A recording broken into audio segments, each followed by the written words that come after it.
Nag-file po kami ng dalawang kaso.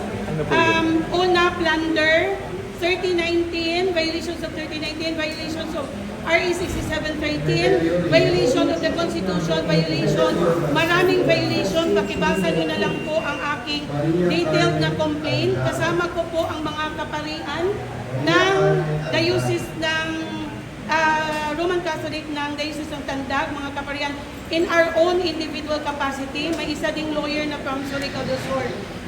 Nag-file po kami ng kaso na plunder against Congressman Romeo Salazar Momo Sr.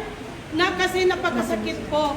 Membro siya ng BICAM ngayon, pero grabe, mismo ang sariling kumpanya niya, Surigao La Suerte Corporation SLSC, garnered or has been awarded billions of contracts, DPWH, infrastructure at saka fuel.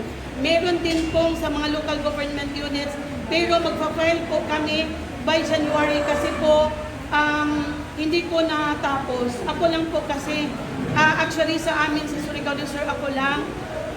I receive maraming mga death threats, pero it does not stop me. Kasi po, sobra na. Walang magandang hospital sa amin. Walang tubig ang ibang mga tao. Pero pumunta kayo sa Tandag City, Surigao del Sur, may Chowking, may KFC, may McDo, may Jollibee, may Robinsons, may 7-Eleven. You can check po pagmamay-ari ng Momo family. Meron po akong nakuhang certified true copy ng GIS ng Surigao La Suerte Corporation, and listed po doon si Congressman Romeo Salazar Momo Sr. as one of the board of directors. Ang president, si Roel Darwin Momo, incumbent provincial board member. Ang treasurer, ang kanyang asawa, si Vice Mayor of Tandag City, Eleanor Darwin Momo.